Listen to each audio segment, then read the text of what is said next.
Station Studios.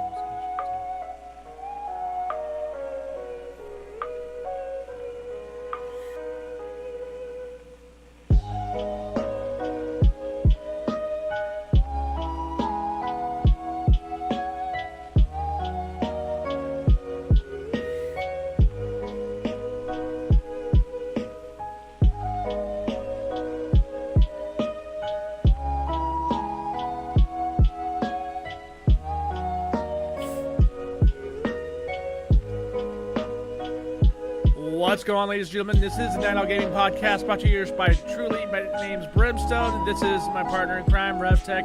We're going to bring in some news in today, and it's going to be a pretty good spectrum of things when it comes to the video game industry. It just seems little things have been a little bit dry lately, and overall, seems pretty promising. We got some improvements coming to Valorant in regards to all the hacking that's been taking place. Over 9,000 accounts. We got new news coming out of the Microsoft event, along with possible performance hiccups. We're not 100% sure.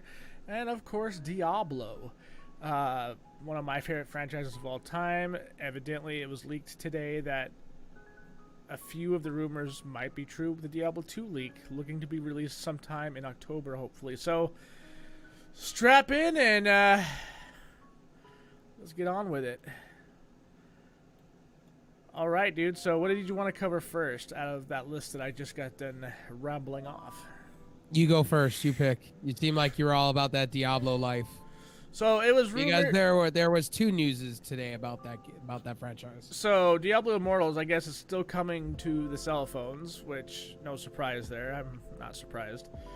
And Diablo 2 Remaster, possibly in the works, might be released this year as of mid-October. I'm actually looking forward to that more than I am Immortal. Does not mean I won't give Immortal a try. I just don't think it's going to be the game that everybody wants it to be. That being said, I really hope Diablo 2 is not a rumor. I hope that was confirmed from what I read today. And I really, really, really, really want to see them do well with this, because this could potentially save this series from itself. So that is all I really have to say about that. I mean, I know you're not much of a huge hack and slash guy, but I know you do play some of those games, but you're not really as hard heavy into it as myself. I like Diablo. I like Path of Exiles games like that. You know, I need to get back into them. My thing is, where's Diablo 1 remaster? What happened to that? I mean, they hyped us up for that. Like, why 2? Why are we skipping 1? I mean, 1 was the shit back in the day. I don't understand that logic. And about it coming to the phone, they're doing ARPG. That's what they're going for, all on the phone. It looks like you could zoom out on the map and you can do hack and slash. It looks like it's going to be their version of a hack and slash. Well, like I mean, it's gonna be an ARPG, which is essentially what the Diablo series and games like Path of Exile are. They are known as the IARPGs, which would be the isometric action RPGs. So yeah, Diablo Immortals will be the first one of its franchise to be able to zoom in that far to play the game. I mean, not that big of an innovation really when it comes to action RPGs. You're not really feeling it. Not Immortal, not really, dude. Like, it just left a bad taste in my mouth when it was announced, man. It was. Well, they gotta really blow the people's socks off. Dude, everybody was hoping for announcement. Yeah, everybody was hoping for announcements for Diablo 3 or something about Diablo 2 remaster. We never got it. Instead, we got this fucking abomination announced on stage. You know, and I feel sorry for the team because they worked their asses off on games like this, and it was just a really bad, really, really terribly received title. And I mean, I'm kind of right there with them though. Like, I'm not feeling it, dude. Like, playing so much of Diablo 3, I got hundreds of hours dedicated to each character, and I've had like over 8 restarts for each season. And you know me, I go hard on these seasons, man. I've leveled up almost the entire roster in just one season. And when you play that game that much, and you're hoping to get something from it, right? The dedication for keeping the servers alive, for playing it so much, giving them your money, the whole 9 yards. And all they can do is, here is the mobile version. I'm like, oh god. Fucking gag me with a spoon, dude. Like, ugh. I could see Immortal on the Switch. I really could. It could be. I mean, it could be a good game. I'm not saying it's going to be a bad game. Obviously not. But it's just. Nah, it didn't bode well for me. Diablo lost it to me when they should have released it a long time ago. The new one in general. 4, I get what they're doing with 4. They hired the guy, Cliffy B's right hand guy, Rod Ferguson. I mean, it looks like they're really putting a lot of money into 4. So they're doing everything in their power to get you ready for the number 4. They're throwing everything at the kitchen sink at you. Yeah. To get the ball rolling because they know they're not going to have 4 ready in time for what they said they were going to do. You know, and I think 4 has the potential of bringing Diablo back from where it was. You know, with where 3 left it. This current team didn't really dedicate a whole lot of resources to Diablo 3, and that is a damn shame. They could have made more expansions. They could have continued on the stories if they wanted to, but they chose not to, and that's a damn shame. Hell, they could have just added more items to the game, and people would have just played the same freaking things over again to farm for those items like I did. Like, well, take a look at Overwatch. Prime example. They're taking assets and they're just making it into another game. I mean, I'm gonna be buying it. Oh yeah, it's a definite, dude. It's a definite asset flip. Like, no doubt about it. There is. I mean, yeah, is it improved slightly? Of course. Are the models looking a little bit crisper? Yeah, okay, I'll give them that. But, oh yeah, I'm right there with you. It's a total asset flip, dude, and that's horseshit, dude. And they're gonna charge full price for it. And they're doing the same thing. They're doing the same thing with Diablo in a way. Like, I mean, what has Activision really got at this point? Really, Blizzard, Activision, what do they have at this point? I mean, Diablo 4 looks like it's going to be 3 years down the line. And this is where I think 2 of the biggest names in gaming should be separated. I know they were college friends. I know both of them know each other, both CEOs. They're really good friends at one point. But that shouldn't have been what combined the 2. Right, and that's kind of what it was. It's like, hey man, we used to be best friends. Let's get back together, shall we? Let's do some great things. And I'm sure like there was good intentions there, but let's face it. Ever since they got together, it's just been a shit show after another. They've canceled franchises. They've taken down servers on some of Blizzard stuff, and then we're forced to bring them back because then they realized it was a huge mistake. I mean, Blizzard's dropped the ball. Honestly, if you really want to talk about it, Blizzard has really dropped the ball in all. Well, yeah, as soon as Overwatch, as soon as they let fucking a name like Bobby Kotick come in and fucking make the decisions for Overwatch, make the decisions for franchises they had no business making decisions in, like, it is a joke, dude. They lost fucking Bungie, dude. One of the biggest names in gaming today. They messed that up. They hard. fucked that up so fucking bad that they had to pull out of there, and their shareholders were like, "What the fuck are you idiots doing over there?" You know. Well, here's the thing with me. When it comes to Bungie, I want Bungie just to get bought out by Microsoft again. They need a direction, and since they left, it's not been a good direction. They're all over the place, dude. They don't know what they want to do. Fought me to death, even in our own server here. I mean, people have fought me tooth and nail about it, but when they were under Microsoft, they had direction. And when they were under Blizzard, they had direction. Well, what's funny is they were like, we don't want to make first-person shooters anymore. Okay, let's leave the company and let's go straight out on our own. Okay, what are you guys going to do? We're going to make a first-person shooter. A MMO first-person shooter. What, dude? Like, it's not even a real MMO either, dude. It's like, at best, you can have up to maybe 20 or 30 people in, like, one area for missions. Like, what, dude? Like, how are you going to tell us, the consumers, that you don't want to do Halo anymore because you're tired of first-person shooters, and then you graduate into another company to do just what? To make a fucking shooter, dude. Like, it's mind-boggling, dude. Like, well, they've been hypocritical. They said everything when they left Blizzard. They said, yeah, we're not going to charge microtransactions. We're not going to do this. We're not going to do that. We're going to be an open company. They redid on everything. They took back all their promises. Well, because they're a small company, they realized they needed Activision and Blizzard in a lot of ways for the financial capital. And when they didn't have it, now they got to find a way to get capital. And my thing is they're going to, and I said this to one of our fellow Discord members, Blue, I was saying the same thing. I was like, listen, they are going to crawl back to Microsoft.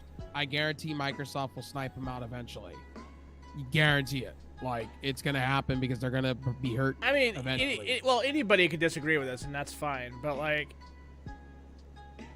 right now, Bungie has proven to everybody at this point that they can't do shit on their own. No. They are literally a code-dependent company. They cannot survive on their own. Look at Destiny 2. It was such a strong fucking launch on PC and Steam, dude. It was a strong launch. They had fans by the droves clamoring at their content. Now it's just covered by people like Blue who are fucking jaded and they're tired of the bullshit, dude. And I get you guys gotta feed your families. I get you need to make money. But Blue has a point. How the fuck are you gonna have a looter shooter and not have any loot? Right. Like, that is the dumbest fucking shit ever, dude. Because here's the point. What's the point of having all those fucking guns and rocket launchers and blades and all these fucking things if you can't use them for fucking in-game, dude? You literally have to farm for hours in a raid with your friends for hours, like anywhere from 6 to 10 hours to get a certain gun just so you can move on to the next raid boss. Well, they missed the ball. They missed the point when they did the whole rework free to play. They buried the main campaign that everybody wanted to play. They buried it so hard, and it's just so difficult to find. It's like, okay, so you throw all these DLCs in my face that I have to buy, but I just want to play the main game content. I just want to play the 5 hours of the main game. A lot of people that want to play it can't play it and enjoy it because they can't find the main game content, and they make it so difficult. And they're like, well, here's a DLC. Well, that's great, but who are you helping? Your game's gonna die in shortcomings. I see a bigger company buying them out. I really do at this point. I really see them getting bought out eventually. I hope they do, dude. I'm tired of the bullshit. And then, you got the new PlayStation Studios. I wouldn't be surprised if a Microsoft or a PlayStation Studios just comes in with a big amount of money and pays Bungie to be a first-party game developer for them. They could. Very well could. And be exclusive to their platform. I wouldn't be surprised. I really wouldn't. I mean, and the thing that bothers me most, and this is a good segue, actually. Destiny 2 has not addressed the hacker issue. No, they have not. I can't tell you how many times that I've seen people get snapped on. And I understand there's people out there that's good enough to snap like that. I do get it, right? But not right when you cross the threshold from your spawn. And they are literally in the perfect peek hole, just barely, you know what I mean? Because it takes more than just 2 hits to the head to kill somebody in Destiny 2, right? And when you see somebody snap, one of the telltale signs is when you're spectating them, you don't even see their bullet trail. It literally just kills the person. The bullet trail is way off target. Right. And I've seen that so many times in Destiny 2. It's been proven. It's been recorded. And Bungie has been fucking quiet, dude. And it's driving me fucking nuts, dude. And their anti-cheat is bullshit anyway. And see, and that's the thing. Like, Destiny 2 is like where all of us strived. You, me, Bart, Pete, Blue. Like, we had a lot of good times on the PvP on that game because it's a lot of fun. But when you're dealing with somebody who's literally just fucking camping in the back corner, and as soon as he hits that toggle on, he can hit you from anywhere on the map. Like, what the fuck, bro? Like, and Bungie's not doing shit about it. And this is why I'm giving Riot the W for this.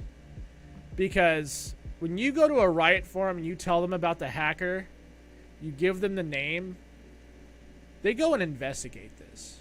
They actually go and do their due diligence, look into the problem, and if what you said is correct, their account is gone. You do this in Bungie, your forum post is deleted, and there's been reports of that happening. So, like, I'm really tired of this shit, dude. Like, Valorant right now is, like, the go-to for me right now. The article you posted said something about... Hey, man, don't say that because people come to you in Grove saying about the Vanguard. The Vanguard system sucks. It ruins your CPU and all this shit. I'm like, guys, like, I get it does what it does. I understand it. But there's a lot of anti-cheats out there that are pretty egregious too. Like, you remember the issues I had with Valorant. Remember? Right. Like, my shit crashed every 10 minutes in the middle of trying to play one game. Right. I remember that. I have not, dude, since this last update, I have not had that issue a single time. I've not had a single problem with the game at all. Really. I mean, outside the anti-cheat being a little egregious. A little egregious. I will agree there. It's a little egregious. It's no longer running my CPU up past 20% anymore. It's keeping it down into the 2 and 3%. So the footprint's gotten smaller, at least. Well, my thing is, people, the reason why Vanguard's not an issue, and I've been telling this to people within the Discord and within social media, is listen, they are the top game right now being played.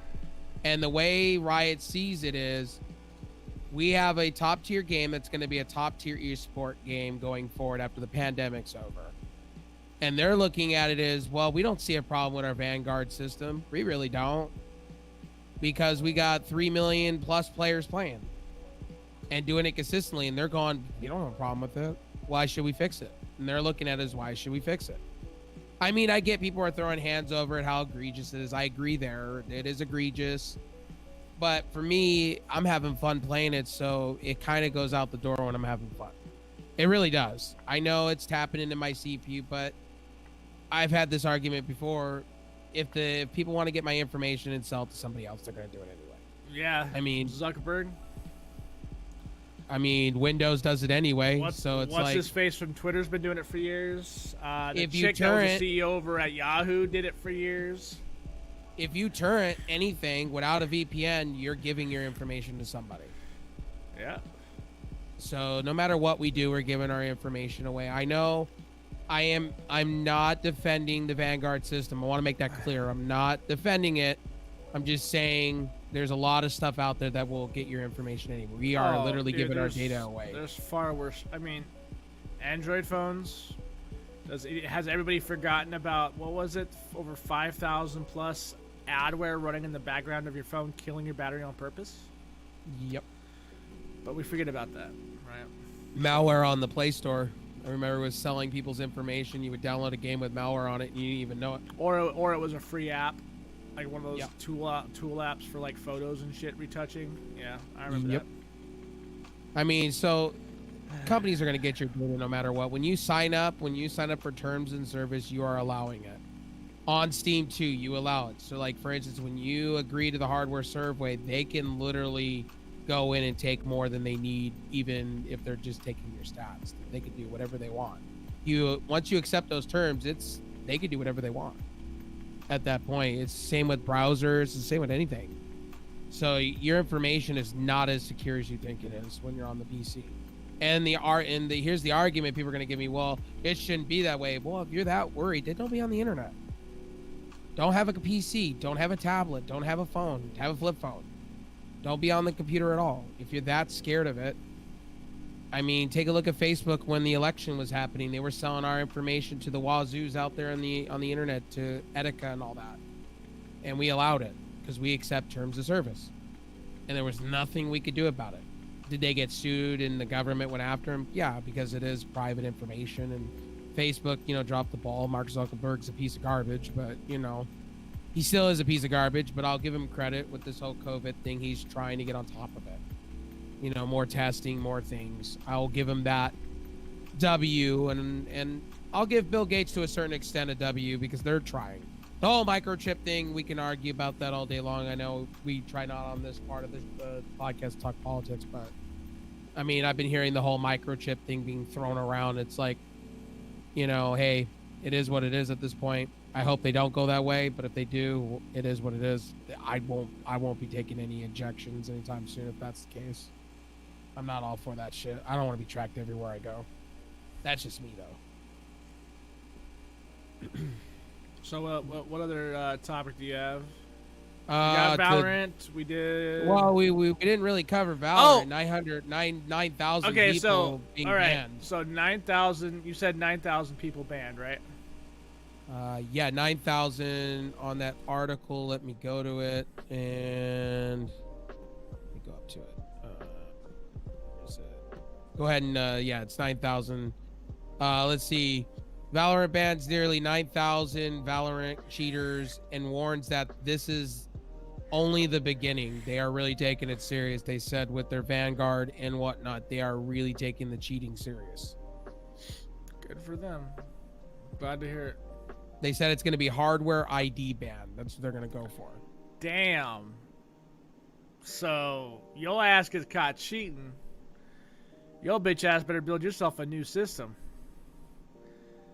Because ID ban is any serial number and hardware that's recognized on your computer system. I want you guys to think about that. So you have a CPU, right? There's an actual number, manufacturer number, that's on that CPU that's assigned to that particular CPU. So if they go ahead and ban that shit like that, kiss your little hacking bitch asses goodbye. Good riddance. Fuckers are ruining all the good games out there. That's crazy shit though, dude. Like, I'm glad though. Like, that's really good news. I hope they keep that shit up. They said it's going to be they said in here, cheaters and spoiling the game with everyone else.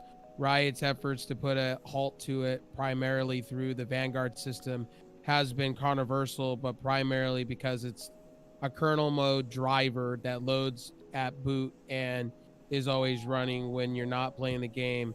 And you can disable it if you do so or installing it, but you'll need to re-able it and reinstall it if you want to play Valorant. The controversy system is working on anti-cheat data. Engineer said on Twitter today the studio recently dropped the ban hammer on nearly 8,900 Valorant cheaters in knowing how many people are actually playing the closed beta.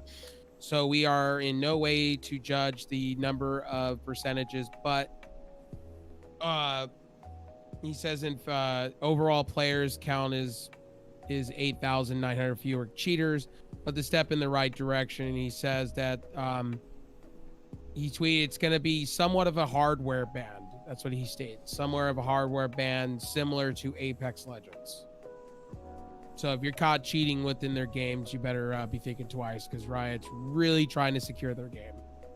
They want this to be a nice launch when it gets launched. They don't want it to be like an Overwatch where everybody's up in hands, throwing up hands, because we know how Overwatch went. Dude, within the first 2 weeks it was out. Overwatch, they had pocket healing bots. They had toggle bot. They had aim through walls and shoot through wall hacks. They had spawn hacks to where as soon as you spawned in, they would spawn in alongside you. You didn't see them and they could kill you. Right. This was all at launch, by the way. Like, this is one of the reasons why after I did my placements for competitive, I stopped playing it competitive. In the comment section, guys, I will have links to these articles that we are talking about, so you guys know what we're talking about. So if you watch this back, you can follow along with us down below. After this is said and done, I'll make sure to put those down there for you. So you can follow along in the chat. Maybe I'll learn how to time code, and I'll time code it with the article and, you know, where we're talking about, so you guys can follow us. What we're talking about, what I'm reading off is the actual article, courtesy of PC Gamer. So you guys know that I'm not just reading for reading. Just letting you guys know. So, Xbox event. How was that? A little bit lackluster. A little bit on the lackluster side for Microsoft. They did show off well, this event was for third party. Primarily third party, like Ubisoft games, EA, things like that. And the one thing that Microsoft's message was, they do want to do more crossplay between the consoles and PC. They want to do a smart delivery system. So what the smart delivery system will do is potentially, if you buy the game on Xbox One X, S, or the original, you are guaranteed a free upgrade. If it has the Xbox delivery service on it, you know, if you look in the, you know, the specs and whatnot down, you know, the information, it will say somewhere smart delivery. So let's say you buy Tony Hawk Pro Skater, right? The new one that's coming out, the remastered, and they decide when the Series X comes out that they're going to upgrade the game to the Series X graphics. they will literally upgrade you for free under the smart delivery initiative. And that's the thing that separates Microsoft right now from their competition at the moment. And they're forcing these companies to do more crossplay. They want it to be a thing going forward. They said they were working with their other rivals and whatnot within that event. They did say they've been working with Sony, Nintendo, and Steam. They did talk about their partnership with Steam, that they're going to be releasing more and more titles to Steam, so you don't have to just rely on the Xbox beta app, because they do recognize there's a lot of people on Steam that love to play their games. Yeah, there's a lot of games, a lot of community to be dipped into on Steam, man. It's one of the biggest gaming platforms in the world. I think it even topples consoles by a fair bit. So, I mean... And they also explained that hard drive issue that you were having. They also explained it. Now it's going to be kind of like the Apple system, where you get to pick what device. It'll come up saying what computer you want to link this to, or have it unlinked. So if you go to a different computer under the Microsoft app, you can actually delete the games from that new PC. They are actually addressing your issue. Yeah, they actually said it was a main issue. That shit's annoying as fuck, because like it was working. Here's what I noticed. Right when we had the live streaming capabilities on the game bar, you remember that? Yeah. That's when I was able to save it under different drives without having that stupid "you must reformat this hard drive first." Right. After they removed that, it was in that patch that they fucked with that, and ever since then, I've just been so damn annoyed. Well, if you reinstall your PC, you're screwed. So if you have all your Xbox games on the same drive as your Steam games, right, you have to wipe out that drive. What they are doing now is when you do launch a game or set it up that way, you can have it to be locked to the PC, or you can have it virtually unlocked to 5 different PCs. Kind of like how they're doing it with the home Xbox thing, which I'm okay with. I'm cool with that. They're doing the iTunes thing. I get it. But to me, that's still a little ridiculous, but I understand where they're coming from with that. They're making it easier on people. I get it, digital licenses. I get the whole, they're doing it for licensing reasons. I get it. Yeah, but if you buy the game, you bought the game, you know? Well, if you're paying for their service, I can kind of see why they're doing it.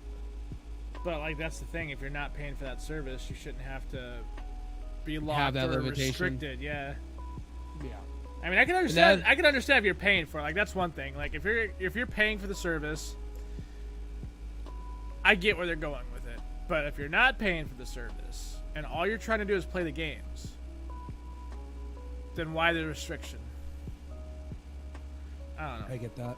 I totally agree with you there. It's a weird spot Microsoft's in with that, because I know they don't want to go DRM.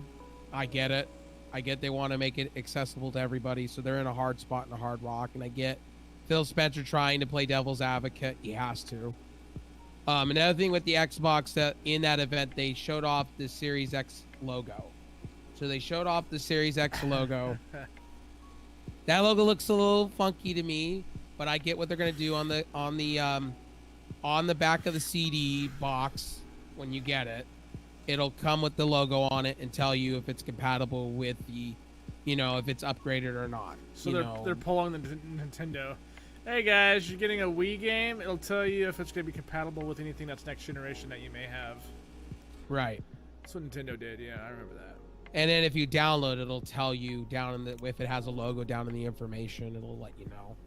I'm all cool with this smart delivery service. I get what they're doing with that, and they're also forcing crossplay, which should have happened. One company should have came up and forced all the hands. And I guess Phil Spencer's pushing it because he wants to see it more oftenly, crossplay. So Madden came out and they were talking about possibly going crossplay, and they made it very confusing during the event.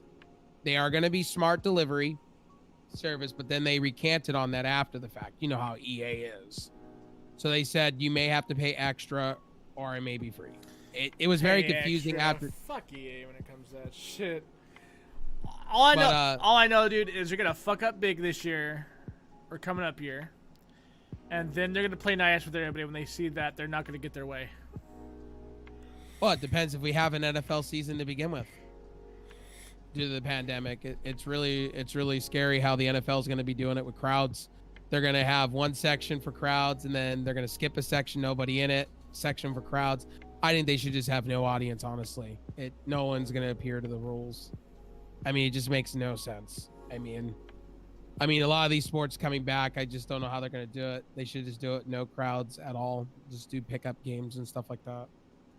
And do it online, because that's where it's at, honestly, right now. So many people I've noticed have picked on streaming as a go-to lately. It's been like, streaming is a booming industry right now. Like game streaming, movies, like movies that I haven't ever seen or series, I am picking up trials and watching them. I mean, literally. But back to the Microsoft event, they did show off a lot of stuff like Assassin's Creed Valhalla. They picked up, they did a lot of talking about third party and stuff like that. They did not talk about the console. They just said it was running on the console at, a certain amount of frame rate. And then it leads into our next article. Microsoft may not even be making these companies do 60 FPS on the new console, which boggles my mind. And what was the point of what's the point of this generation then if you're not forcing companies to do 60 to 144 hertz or 120? It boggles my mind. Dude, they should have pushed. All right, they should have pushed the 1080-60 thing this generation. And they didn't. They did with super sampling. They did. Super sampling. Woo! A thing that's been on PC for 5 years already. Prior. Like, I just don't understand how we're in 2020, bro, and 1080-60 seems to be the most difficult fucking thing to achieve. But yet, this is where I give my fucking hats off to PC. Has been doing it long before these fucking consoles, dude. Like, yeah, I agree. Why, bro? Like, there was more. Okay, here's the real kicker about all of this. All right,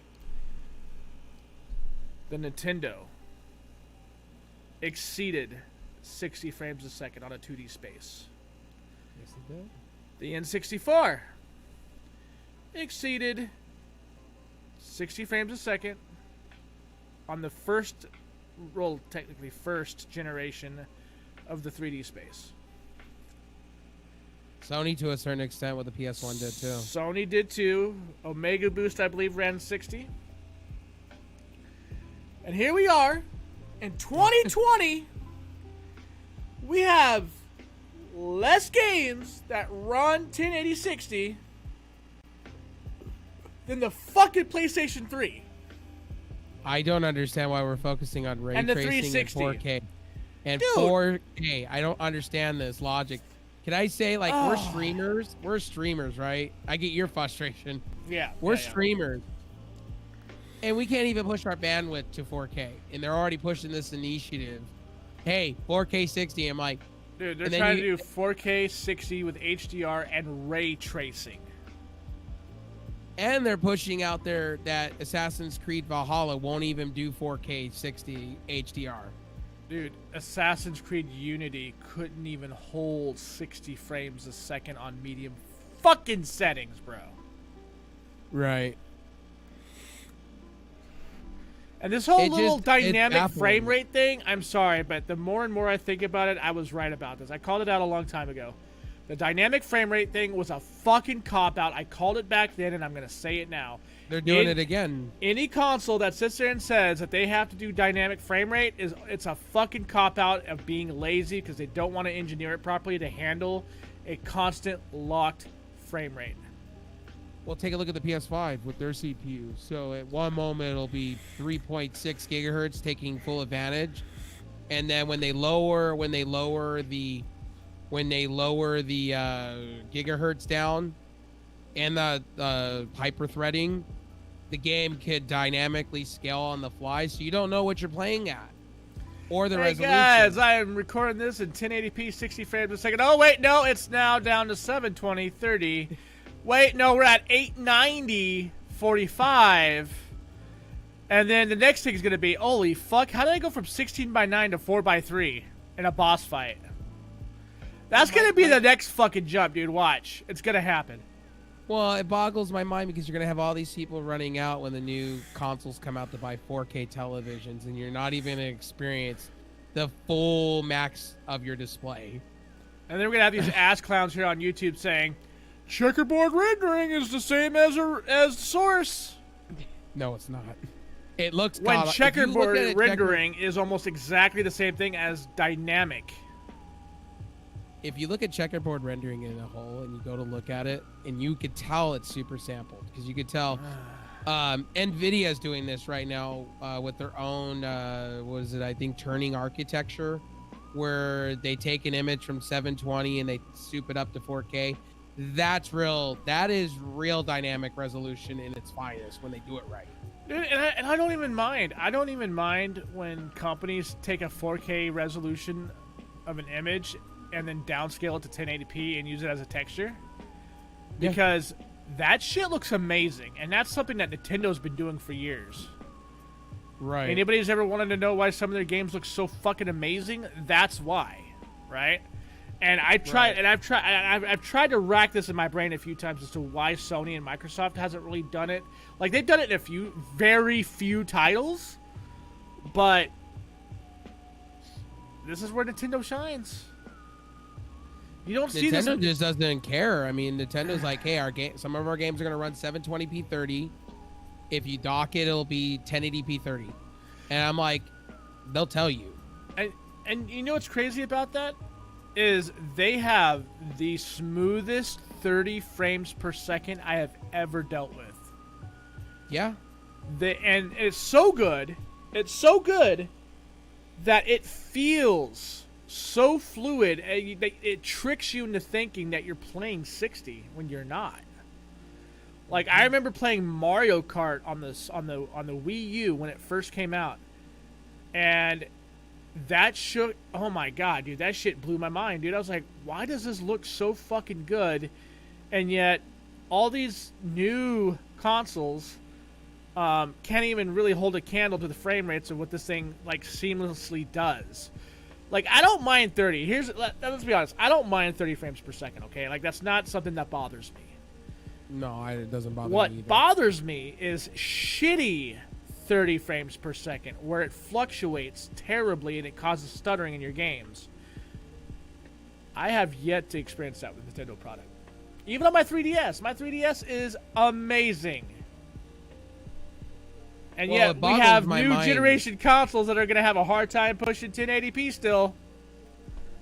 Well, they're going to have a hard time pushing 4K, which that was predictable. Like, come on, guys. Yeah, but is it going to be... Here's the thing. The upscaler. Is it going to be upscaled from 720? Is it going to be upscaled from 480? Is it going to be upscaled by fluctuations between the two? Well, Microsoft stated this, right?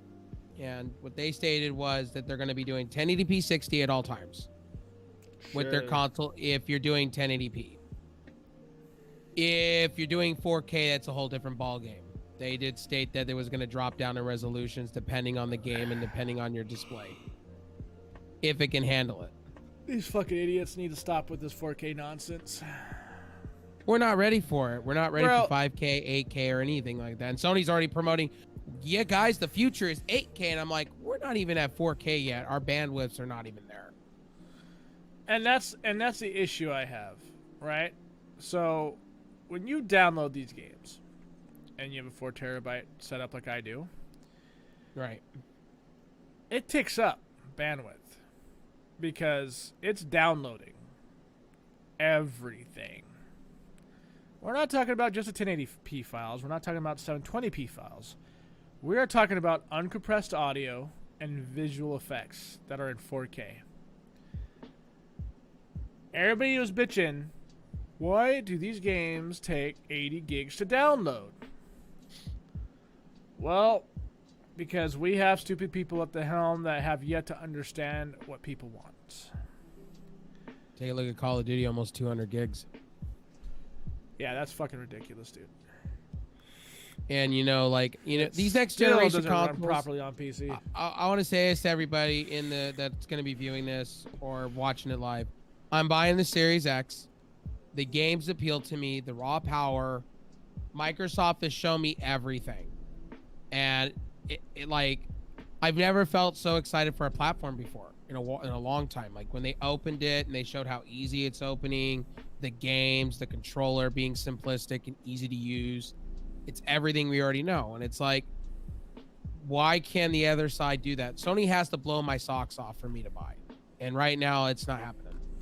And I've been saying that to people. Come on, Raven. Whispering it in your ear isn't going to help you any. No, hell no. That Mark Sterney event was like, dude, am I in a college lecture or like a high school all over again? Like when you're preaching to me? Do you want someone to preach to you, big boy? Do you want to be the altar boy and Cerny could be your father? Lord.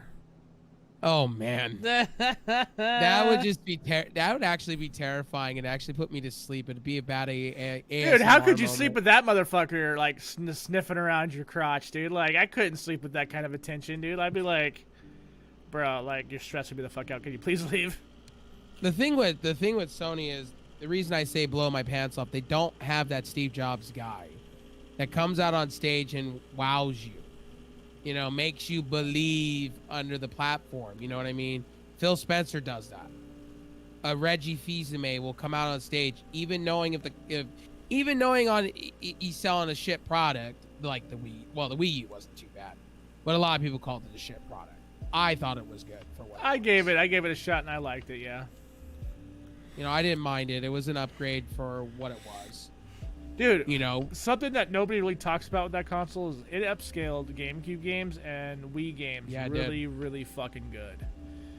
I mean, if you were one of those on the Wii and you didn't have an HDMI and you were doing the traditional AV cable shit and you played those games on a standard or 720i, dude, that Wii U, man, the natural upscaling that shit did was pretty on point, dude. Like I played some of their games look better than the PS3 games. The same game I played, what was it?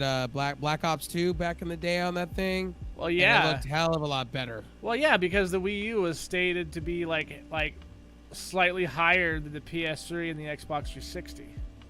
So, I played Tekken Tag, dude. I played Tekken Tag 2 on it like a crack fiend. Jesus.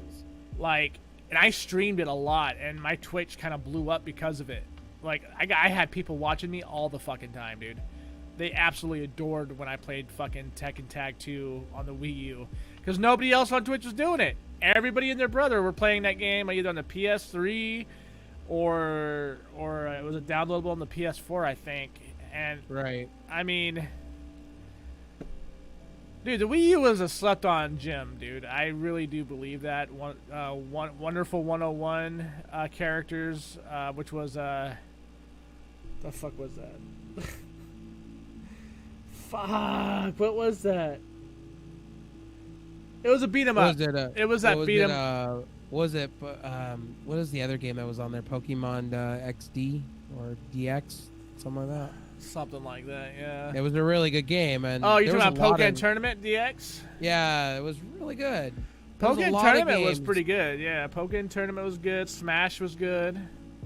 There's a lot of Whisper in the Wind games that people missed out on the Wii U actually. Fucking the Wii U is actually at the end of its life when they just recently they're pulling eShop. The eShop is going down on all of them because they're discontinuing it, but the homebrew community is huge on that platform. Like, I plan on jailbreaking mine. Oh yeah, it's huge. Like, there's so much you can do to it. That and the original Wii, like, there's so much you can do. Like, even with it being dead the way it is. And Nintendo wants to know why everybody wants to like download their shit. It's like, motherfucker, if you're not gonna let me keep the purchases that I made at your store online, I should have every right to go and re-download it from somewhere else so that way I have my copy. Right, I agree with that. And the thing that with Nintendo, like, they don't believe that. They're like, well, if you're not using it and if it's not in your library at the moment, then you're not really missing it, so you don't need to have it. It's like, bitch, I paid money for that. Speaking of remasters being remastered, segue over to all these articles that we're talking about. Stuff we're talking about tonight will be down in the comment section after the fact. But Tony Hawk, man, that took me by surprise today. Like that, the trailer, like what they're doing with that, it is from the ground up a remaster. It looks like a remaster actually. And if you pre-order it, you get the demo as well, or the beta or whatever they're doing. You get that. I hope it's good, bro. I really do. I hope it's good. Who is it? It's not Activision or Neversoft. It's Activision, and it's the same people that did the Call of Duty remaster. I am slightly worried because the last remasters we got, which, I mean, they were okay, but they came with more problems. Yeah, that was the HD2. It was the HD Tony Hawk Pro Skater HD. I think it was. It was right? like 1 and 2, I think. Yeah, and you got them in a bundle, and you could get it on Steam. I actually bought it on launch day. And one thing that me and an old friend of mine, Grimpachi, noticed was you crashed more. And no matter what you did, sometimes you crashed no matter what. Like, you could not avoid the crashes whatsoever. You could land a perfect trick. You could nollie.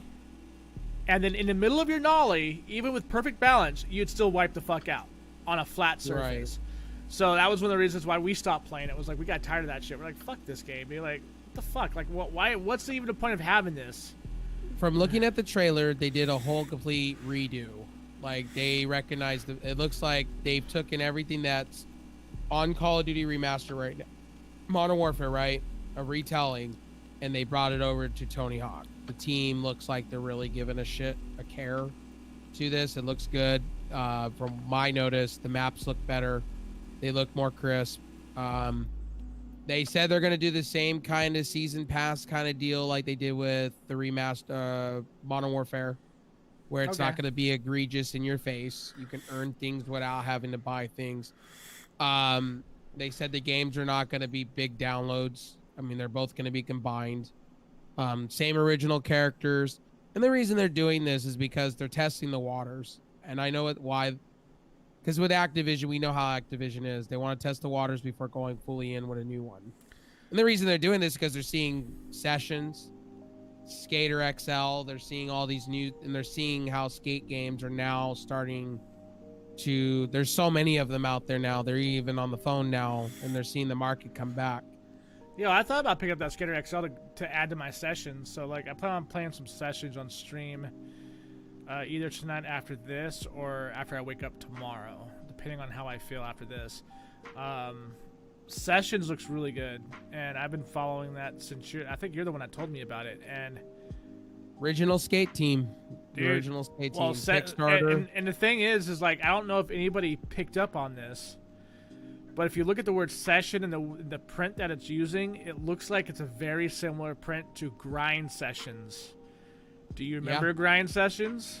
Yes, I do. That was like the cheap man Tony Hawk, but it was better. Like, I think it was better in every aspect of what Tony Hawk was trying to present. I mean, Tony Hawk was good, and Tony Hawk will ever be my favorite, mainly because I didn't play the game for fucking Tony Hawk because he's a fucking overhyped douchebag. I am a huge... Even before the man died. I think he died. I believe he died. No, he's still alive. He's actually... Chad Muska. Oh, that guy. I can't remember if he committed suicide or not. I think he did. I met Dave Mirra and I've met Tony Hawk. I've met both of them at X Now, Game events. Dave Mirra BMX, that shit was fun. Like, it's a shame when he died because he was such a nice guy. Like, if you met him, he was a nice guy. Tony Hawk, he's full of himself. Like, I will admit, when I met him, he was full of himself. See, like, everybody was so hyped up on Toy House boards because that was Tony Hawk's, like, bread and butter, right? Me, I was into the whole Chad Muska vibe, man. Like, Chad Muska was such a chill dude. Burnquist, man. Burnquist was good, yeah. John White, when he first came out, like, when what you knew when Tony Hawk didn't have it anymore, Shaun White just stole the show. Like between him on snowboarding and skateboarding, it was like a upgrade Tony Hawk. And that's what I liked about Shaun White. I mean, if we're gonna go there, I like Tony Hawk because he was my childhood. He was. I mean, maybe I was a little harsh on it. He's not really like Okay, I don't think the man's really a douchebag. It's just I really think he's overhyped because he came in at the right moment. You know what I mean? Like the guy got way too much notoriety. He's the godfather of skateboarding. He made skateboarding into what it is today, with the competitions. I know. Well, yes, yeah. I mean, I agree with you 100%. The guy's good. I'm not saying he's bad, right? Right. What I'm saying is the notoriety this guy got was only because he came in at the right fucking time. Yeah, he did. Because when you saw him on the X Games free parks, when he was doing the freestyles, his freestyles were fucking boring. They were simplistic as shit. And there was shit that I was able to do at the time. I was able to do up a quarter pipe. I was able to nose grind down a fucking rail. I was able to do a kickflip over a gap, right? These are things that I was doing in fucking from middle school to high school, right? Well, the park industry. Okay, so but like Tony Hawk. But here, real quick, but this is the thing that kind of bothers me is when you saw somebody like Chad Muska hit the freestyle, that motherfucker tore it up, like huge. That guy did it big. I mean, fucking massive. We're talking, he invented some fucking moves on that bitch. And he did not get hardly any of the notoriety for his tricks like Tony did. And that's what kind of pissed me off. Maybe it's not Tony's fault. Well, Tony's more of a vert skater to begin with. Right. More of a half pipe guy. He was never really a street guy. Yeah. Because what happened back in the day was what you went through was similar to what I went through on a skateboard. We were more street skaters more than the vert get on the pipe and do what Tony Hawk was doing. There was two different generations happening at once. I mean I opened up the fucking Vans skate park over at the Block of Orange when they opened up their half pipe. Yep. I was there. I was there day one with my friends, and we took that. That was my first half pipe ever, and I was nervous as fuck. So like when we did those half pipes, that was great. That was fun. You know, now, but here's the thing for me, though. When it comes to freestyle, right, this is why I kind of give the guys on freestyle a little bit more credit. It's not just a back and forth thing, right? Yeah. With freestyle, you have to combo more. You have to be able to bust out more tricks in a less amount of time for a lesser amount of time. Right. And like I said, if you were to compare Tony Hawk's freestyle skate park footage to Chad Muska's, and then you look at the score comparisons, it doesn't make sense and it doesn't add up. Now I understand he was a half pipe, and he was a half pipe guy, and I remember he did his first 900. And I remember that was unbelievable. I remember I watched it the day it happened. I remember it like it's the back of my fucking mind. And I remember when he first tried it, he damn near broke his fucking back because of it. So, like, I mean, I give the man credit. Like, the guy's a fucking beast when it comes to skateboarding. It's just, I just feel like there was so much more talent at the time that got overshadowed because all eyes were on Tony, and so nobody gave a shit about any of the other skaters. And well, it was kind of like Michael Jordan. Remember the Michael Jordan effect? You know, we're talking about Michael Jordan now years and years later with The Last Dance that's going on. Think about it back then. It was Michael Jordan, it was Tony Hawk, and Mia Hamm. Remember back in the day when we were kids on the Gatorade commercial? Those were the three people that you went ape shit over.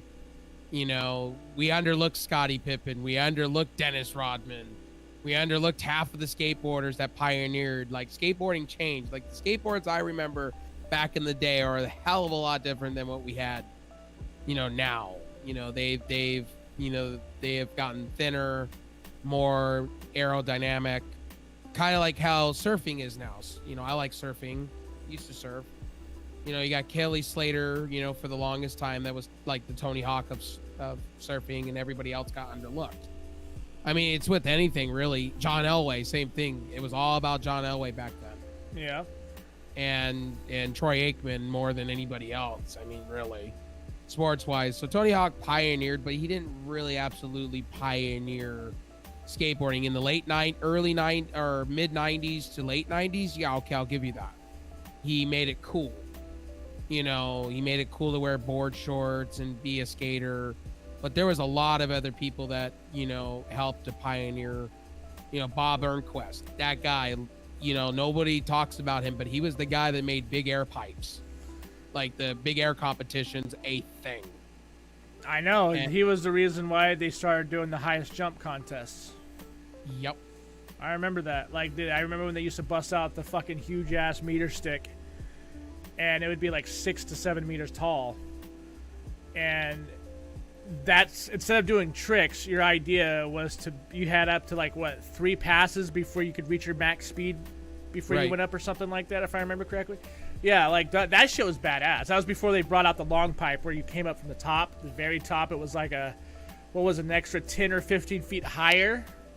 Right. And you know the two people we're not talking about in this list? Danny Way, another person that I really love to pieces. You know, he retired, unfortunately, because of injuries. And Jake Brown, 2 guys that pioneered the big air and vert skating. You know, this was kind of like Tony Hawk after, when Tony Hawk was starting to lose ground. Like Jake Brown, Danny Way, hands down. It was Danny Way, Bob Ernquist, guy you're talking about. Those 4 like just literally pioneered, and it was punk music too. Like if you were into skateboarding, like I was back in the day. Green Day, Blink-182, Lit. Yeah, Nirvana was huge in the skate. Yeah, they used to run a lot of AC/DC. I miss those days, dude. You know, really it was a lot. Even into my high school career, skateboarding was a huge deal. Like everybody was scootering and doing tricks on a scooter. Bro, that was revolutionary. Right? Yeah, like it's funny because like in my neighborhood, the guys that used to make fun of the scooters were like ending up on scooters like a week later. It was like another band. And it was like, band, another band that I got high up on was Goldfinger back in the day. Like Goldfinger, NoFX, Pennywise. Those were groups. Like if you were on the bus, those were the bands you went to. No Doubt to a certain extent, Sublime to a certain extent. Third Eye Blind was up there. Pearl Jam was up there. Aqua. You remember Aqua? I remember Aqua. Nobody forgets fucking Aqua. Soundgarden. Yep. Then Linkin Park really took over the whole. Linkin Park, like they went from a garage band to like overnight stardom because California at the time was looking for new talent. They got tired of the same old shit. And as soon as Linkin Park came up and you heard that man's voice mixed with a synthesizer and industrial like guitar, dude, it was like revolutionary. And you got to see tons of skateboard videos, just Linkin Park all day, every day. It became a thing. It was Points of Authority and Break as like the top 2 songs for skateboarding. I remember that huge. Yep. I remember In the End was another one that went for a while. Yeah, dude. Like I said, I like parts of me, like if I could afford California, bro, like I would go back. Like honestly, if I had the money today, and that was to buy a house, and pay for all the expenses, and still have a little bit left over, and not have to worry about any house payment ever, I'd do it in a heartbeat. I miss Cali, dude. Cali was fun. Like I miss the skateboarding scenes. I miss being able to walk the streets with my friends and go to the store at random times. I mean, these things were fun. I miss skateboarding a lot, and I can't do it out here. In the next 2 years, I'm even thinking about moving out of California. Not because of the expensive. It's just I've lived here all my life, and it's kind of like, you know, I got friends in other places, and once I was telling you earlier today. And once I get some debt paid off and get in the green, I'm looking other place wise, like Nevada. Like Nevada looks good to me. A lot of my friends have been going over there. New Mexico. I mean, Nevada is like being California without being California, if that makes sense. Yes, it does. It really does. Better weather, less SJW bullshit, And when I say less SJW, I mean like regardless if you're a trans, bi, gay, black, white, Chinese, Japanese, Korean, it doesn't matter. When you're in Vegas, dude, everybody's accepting of you. Like, it is a really nice atmosphere. Like, there is no such thing as bullshit like what you see in California. Like, Vegas, every time I've gone up there, I have talked to some really interesting people. I have met some really interesting people, and they've all been cool with me. Like, I have not had a bad situation happen yet. And I hope that when I move back, it'll stay like that. Because it's a lot of fun up there. Once you get used to the areas and the neighborhoods, there's a lot to do. A lot of places to eat at. I think somebody said, like, Vegas is literally like New York. You can eat at one place every day for the rest of your life in Vegas, and you'll never hit all the places. That's how many places there are there. Well, one last article for the night. Speaking of my excitement, this was exciting to hear. I'll have this article down below as well. The iPhone 12 specs were leaked all over the internet. Yeah. And they're pretty exciting. Like, I'm excited to see what the Apple camp's going to do. I thought they were doing 5G this year. I thought they weren't doing high motion displays. Guess I was wrong. All this stuff has been leaked. Even the whole iPhone itself has been leaked, and these CAD files are coming from reputable sources. BGR pretty much puts it all in perspective. The iPhone 12 will have a not the Pro model, or they're making it really confusing. So the 12 model, the 5.4-inch model, will have a organic display, 60 hertz on both. The Max and the 12 will both be organic display, 60 hertz. Both coming in with 4 gigs of RAM, 2 cameras with the A14 chip and 5G. And these prices are not bad. $600 to $800. That's not bad. That is really competitive with what OnePlus is doing. And then their Pro models, the Max and the... this is where I'm excited for. The Pro, the iPhone 12 Pro and the Pro Max. I'll probably get the Pro Max. Coming with Samsung organic displays, pushing 60 to 120 hertz. The cool thing about this is what they're doing is, which I find interesting, is Apple's, through algorithm, they are going to decide if you get 60 hertz or 120 hertz. So if you're doing a basic task, like, just basically looking at text messages, it'll be like 60 hertz. If you're playing a video game, it'll be 120 hertz.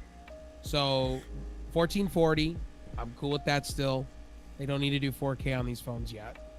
Both of these are going to have 6 gigs of RAM, and their starting out amount of gigs is going to be 128 gigs. I'm happy that Apple's finally coming to their senses and realizing 64 gigs is not enough. And their highest end model will top in, not that expensive.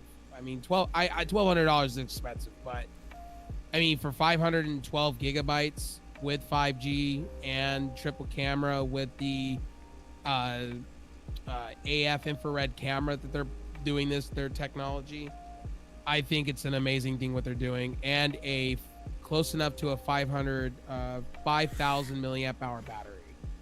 I mean, it's blowing my mind. Apple's really going after this pro end market hard, and Apple's really focusing on cameras this time. Really, they're focusing on cameras, and for me, that's the main thing that I'm focusing on. That's what will get me to upgrade. I was waiting on them to do better cameras, because from the iPhone 8 to the one I have, the 10, it's been lackluster on the camera side. But now with the 11, the 12, and with the 11 and 12, they've really been going back to their roots. And you could see that with the iPhone. They're going back to that iPhone 5S look, with the chamfered edges and less being cheap. So I really give Apple credit on that. And I know not everybody's an Apple guy that listens to the show. I get Android. A lot of people have Android. There is a lot of good Android phones out there. But for me and my needs, Apple's where it's at. I love the closed ecosystem and what they do, what they have to I enjoy offer. the stability, man. I get to have battery for 5 issues. years out the gate. You don't get that with Android, and they're still getting latest updates. That is amazing, like, in itself. That's amazing. Sorry about that, fellas. It dropped randomly, but whatever. We're back. It was just second. What's your thoughts on the new iPhone and all the leaks? Because if they're leaking all the specs, it means it's confirmed at this point. Because that's what happened with the SE. The SE got so freaking confirmed, and then when it came out, it was everything that the leaks said.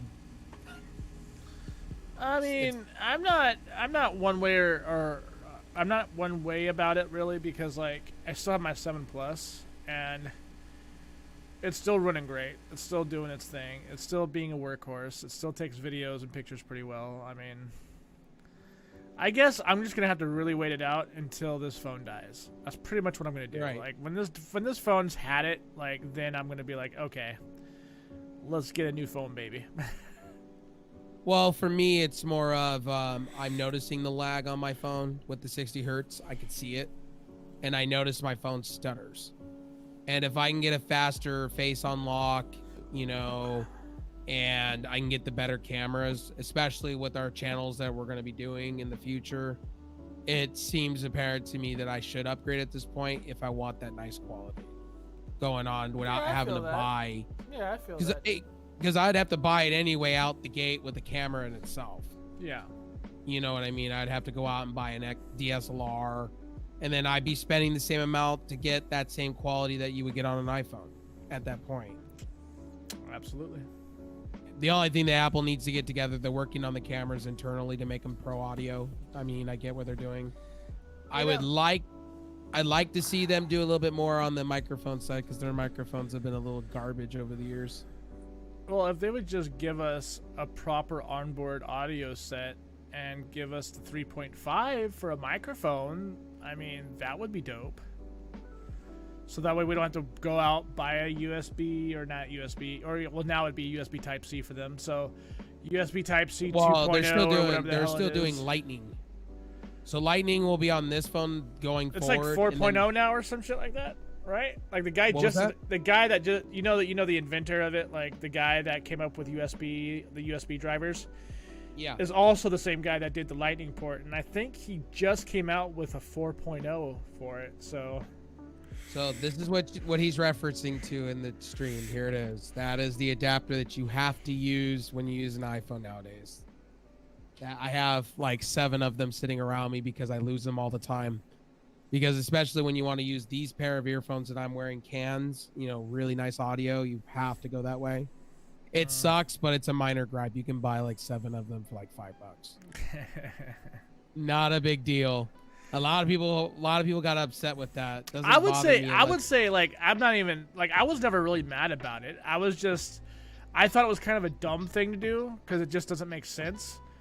And I'm always looking because like here's the thing. Like I follow a lot of vlogging channels, right? Like I follow a lot of indie film developers that use iPhones.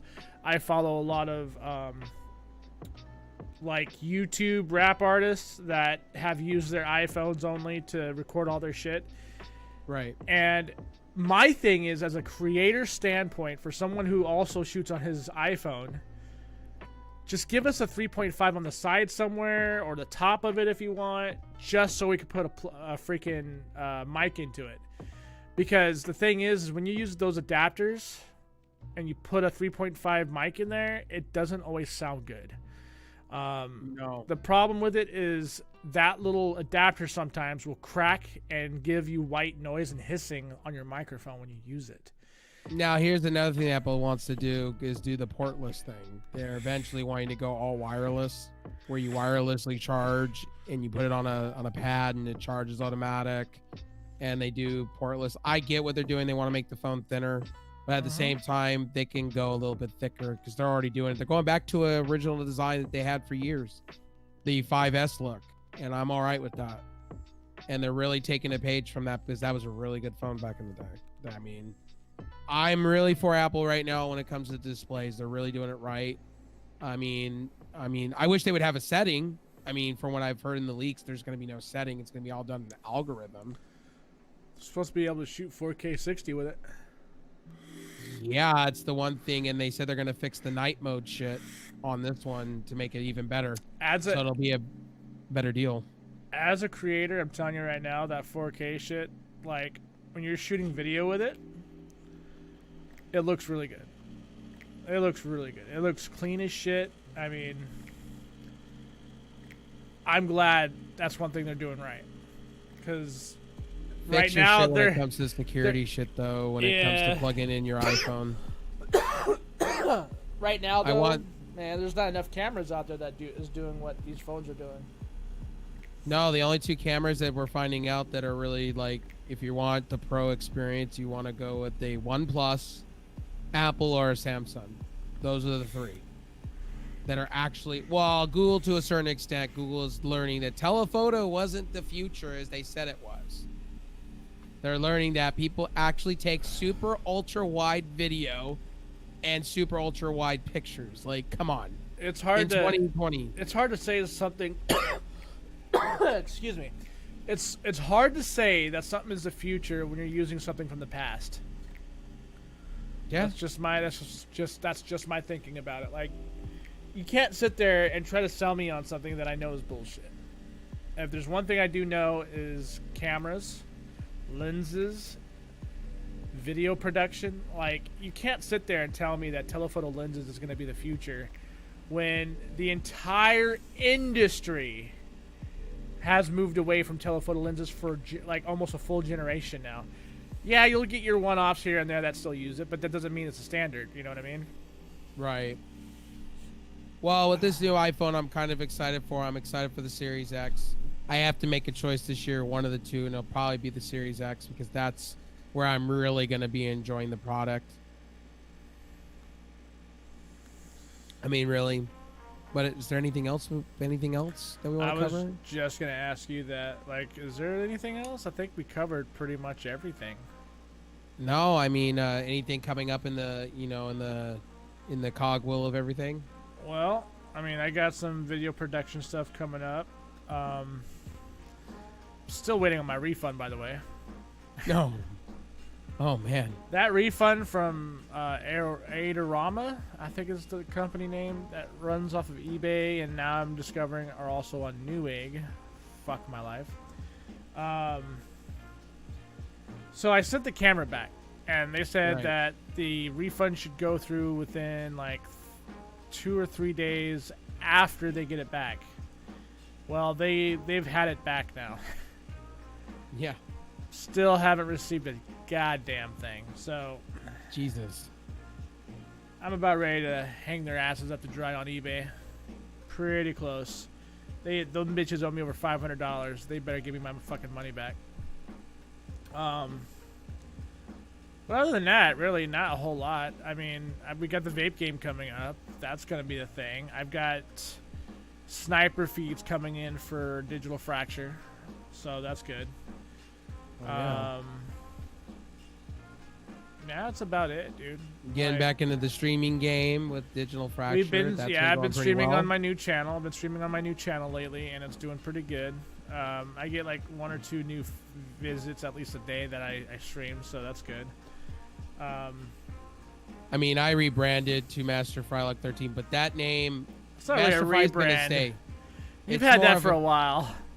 Well, bringing an oldie back as a new kind of... That would be like me going back to Draconis, dude. Like, I've had Draconis was like my first internet name ever. Well, to a lot of people, they know me as Rev, so it's the new name to them. And to a lot of the older people that remember me are like, oh my God, you brought it back. Oh my God.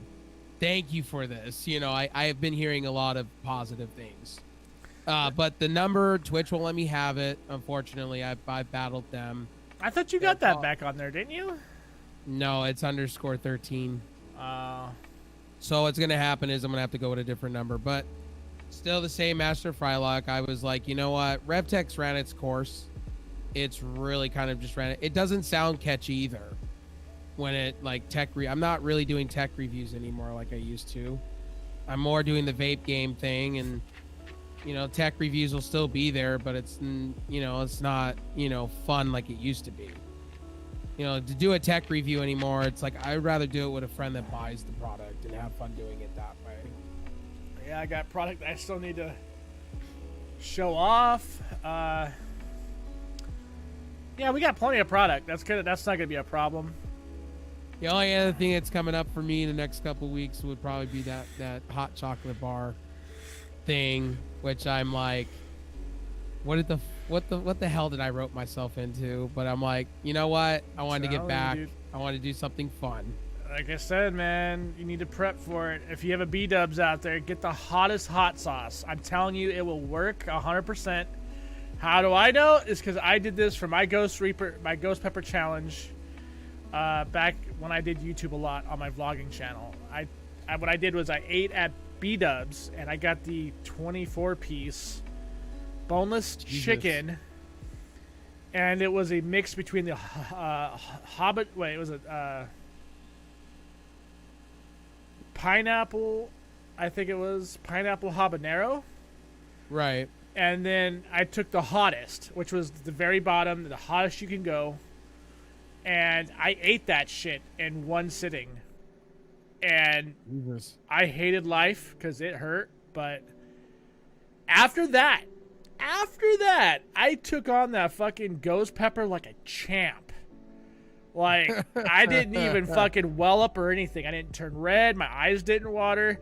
I did get a little bit of the hiccups, but that was it. That was as far as it went. Because the whole week prior, I was eating hot shit all the time. Well, to build up a little tolerance, because it's going to be 2 or 3 weeks before, they have to custom make it. It's 20 ghost peppers and 20 Reaper peppers. Yeah. So all in one bar. It's 40 peppers chopped up or grounded up into powder, and it's going to be into the chocolate mix. And it's also in extract form too. They did state that. Oh yeah, the capsaicin is where it's going to. Yeah. So for me, I've been wanting to do hot things for a while. So this wasn't something that I just, came up with, just random. I've been watching a lot of hot, spicy channels that do hot sauce. They eat it, they review it. So it's kind of something I wanted to do for a while. So I thought, hey, you know what? Get back to the subs. Get back to everybody that supports me. Get to watch me die on stream. It'll be great. Digital Hero will be laughing his ass off when he sees me turning red and dying. I'm telling you, dude, if you just follow the guidelines for hot shit, you will be just fine.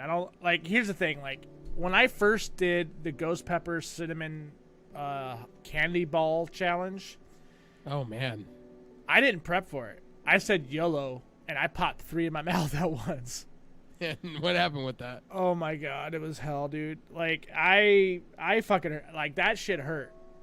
And the cinnamon made it intense. Like, it made it super intense. Because it was a caramelized... Did you go for the water, or did you go for the milk? I didn't do either. I didn't have any drink with me. Oh my. Yep. No, I champed it out, dude. I fucking bit down and grinned it, dude, and just went right for it. So I'm just saying, from one fire eater to like one possible future fire eater, if I were you, I would get prepped for it. Like, go through the pain now, go through all the pain now, so that way when that comes up, you're gonna be like, oh, this ain't that bad.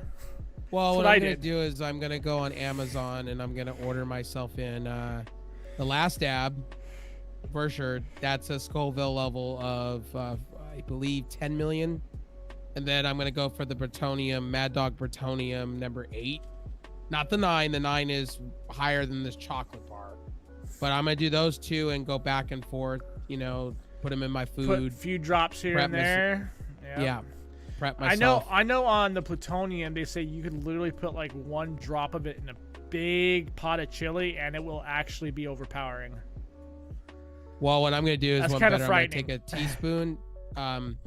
Johnny Scoville he tells you put it in a teaspoon and just eat it straight. Just eat it straight. That's how you build your tolerance. And they say literally no water, just purely no water. You know what I mean? I don't drink water anything. Makes it worse. Whenever I burn my mouth out, I let it go. I just let it burn, dude. Like, because there's actually, believe it or not, like for me, towards the end, it actually starts to feel good. Like, it's just like a warmth, like a really good warmth. And my tongue is no longer on fire, like a grenade went off on it. And it doesn't taste like I'm like, chewing on razor blades. But after the burn, like after the major burn, it actually starts to feel really nice and really like, I don't know. There's something about it that I really like. And I think that's one of the chocolate bar goes well, right? I want to try other hot sauces.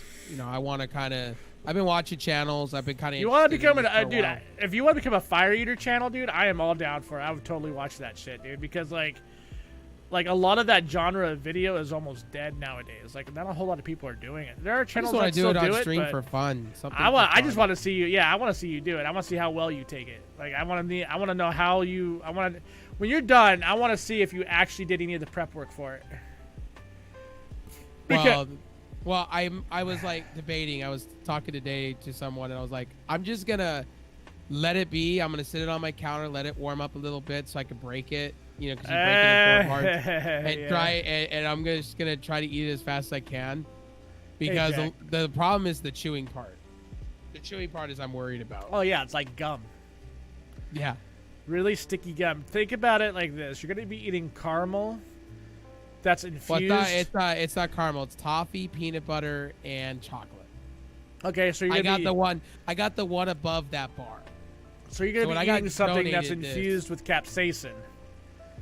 Oh, and that capsaicin is gonna fuck you up, bro. Because capsaicin, that's the shit people are telling you need to wear gloves when it comes to handling it. Because sometimes the acidity in there is so tough, like it will actually like leave welts in your skin. Like it's yeah, dude, it's pretty intense. Well, it'll be a glorious day because everybody will watch it and either laugh with me or feel really bad for me. Either way, it'll be great content. And if I eat it all, hey, I get a lifetime sub out of it, so it all works. Gangster is in bed, and he doesn't normally join us for this. Only like if he does join us for this, it's because he's already up. So, right.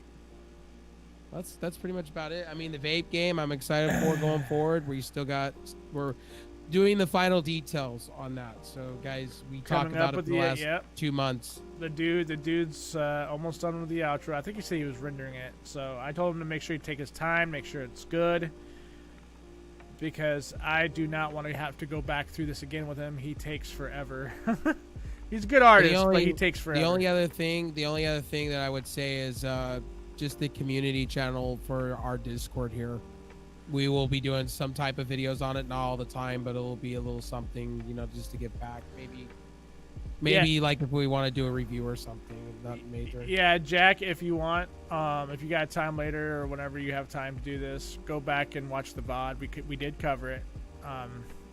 Actually covered both of those topics in great detail. So if you're interested in it, definitely go check it out, bro. But yeah, we are after the fact, buddy. Down below in the comment section will be all the articles. I'll post them there for you, so you can follow along and whatnot. We're doing this show a little different than the afternoon show. I kind of want to keep it in detail with you guys, so you can follow along. You know what's going on and what's going down. All right, Jack. Sounds good, buddy.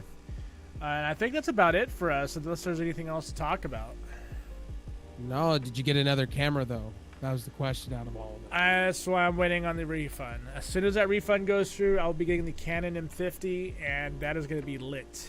Can't wait. Oh yeah, lit AF. Oh yeah, we just been playing a shit ton of Valorant. Like that has been the jam. All I've been doing.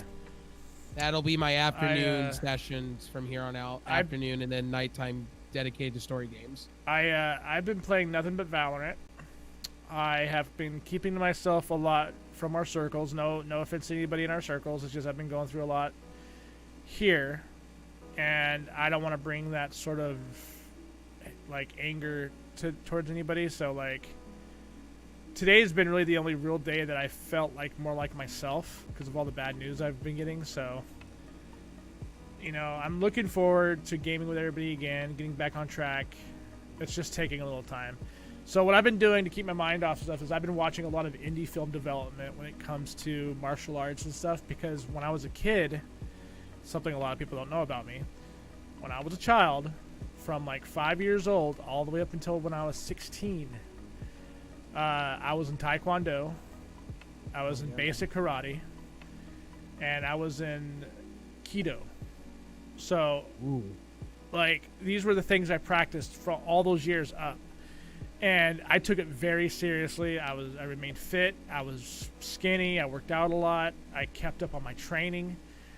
And recently I came across, I don't know if you noticed this, Red, but like YouTube has lately been like pushing up smaller creators up on YouTube again. Well, did you hear that ESPN's doing a 30 for 30 on their sports documentary? They're doing a 30 for 30 on Bruce Lee.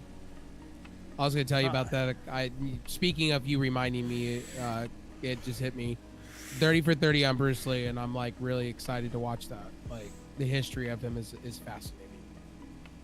That is pretty cool. Yeah, I like dude, Bruce Lee was like a hero to me when I grew up.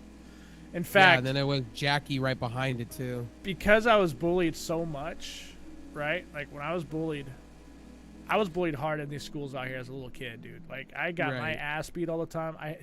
In one day I got my nose fucking pushed in like probably 8 times, and that's bloody noses every time.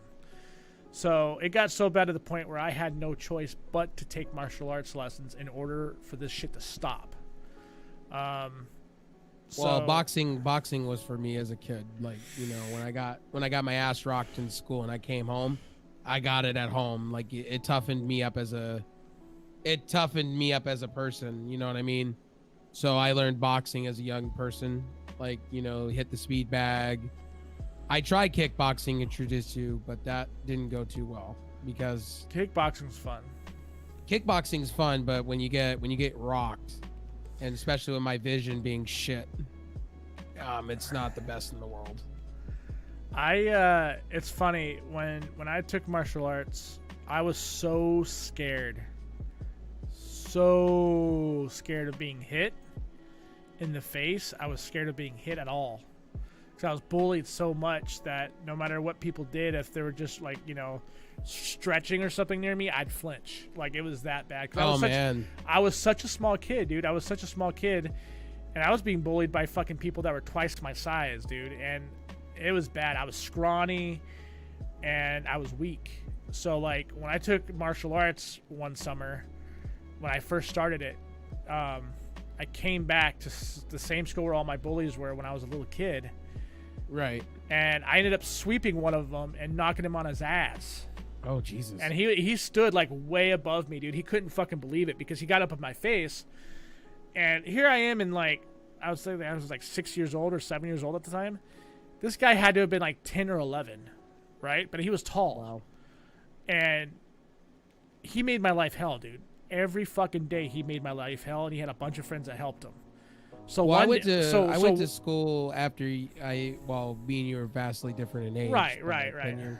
When I went to school, we weren't allowed to touch people. Like, you know, we were told we need to solve it with words before we, you know. Well, it's easier said than done when someone's swinging on you. You know what I mean? Right. And a lot of times I got in trouble because I would beat the crap out of somebody. So that's what this kid did. He swung on me. He did a hook. He didn't do a full-on thrust punch.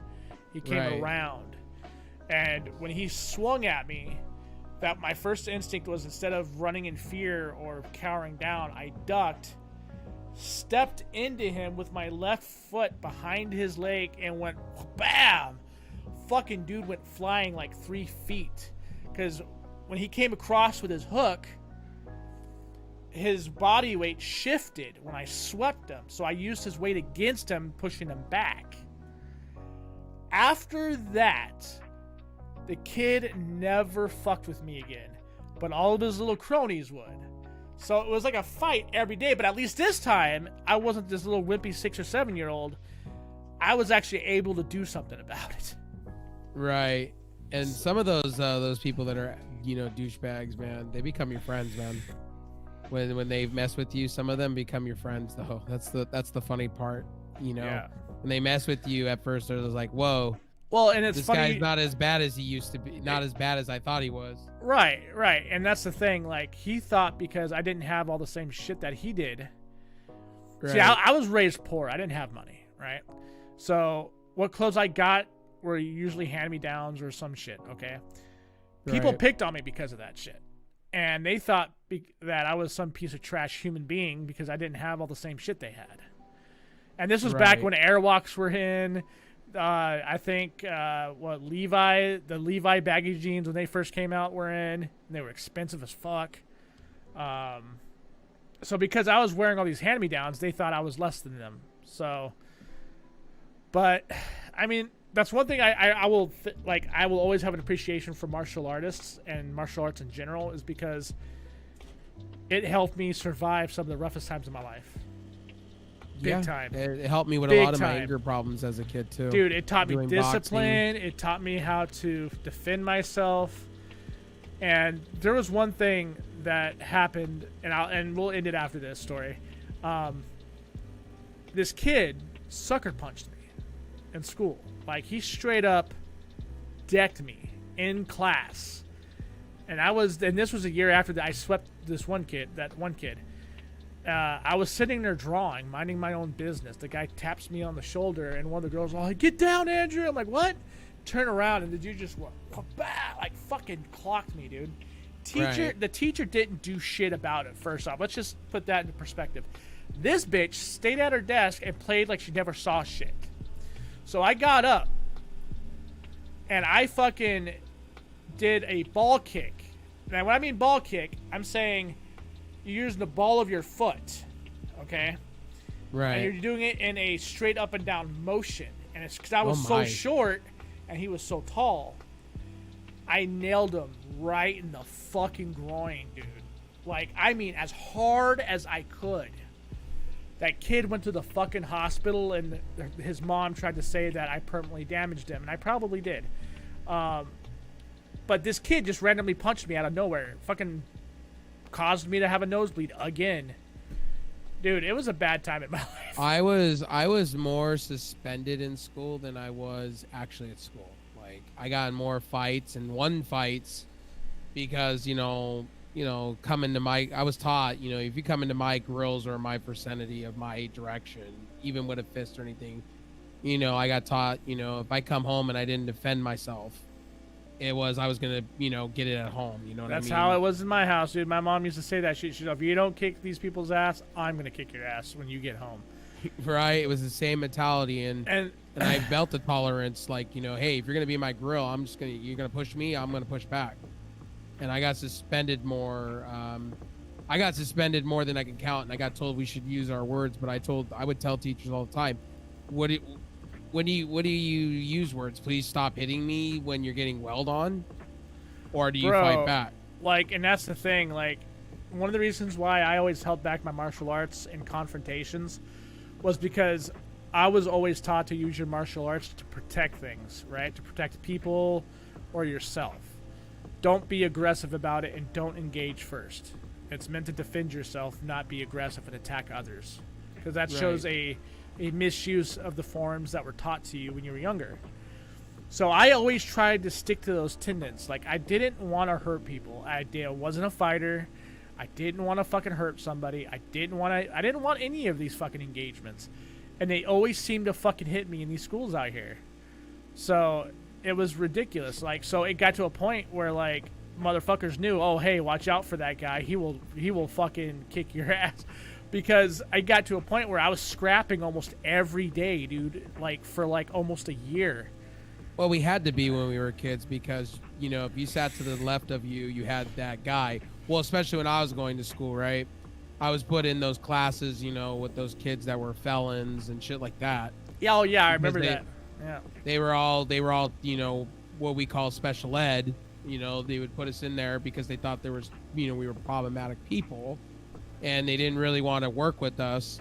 So you would have the felon to the right and the felon to the left that just got out of juvie, and you would sit there and you'd have to defend yourself one way or another, or get your face pushed in, as you're walking out the classroom to the bathroom. So I went through boxing the way I did. I went through the things that I did because I was tired of getting my shit pushed in all the time.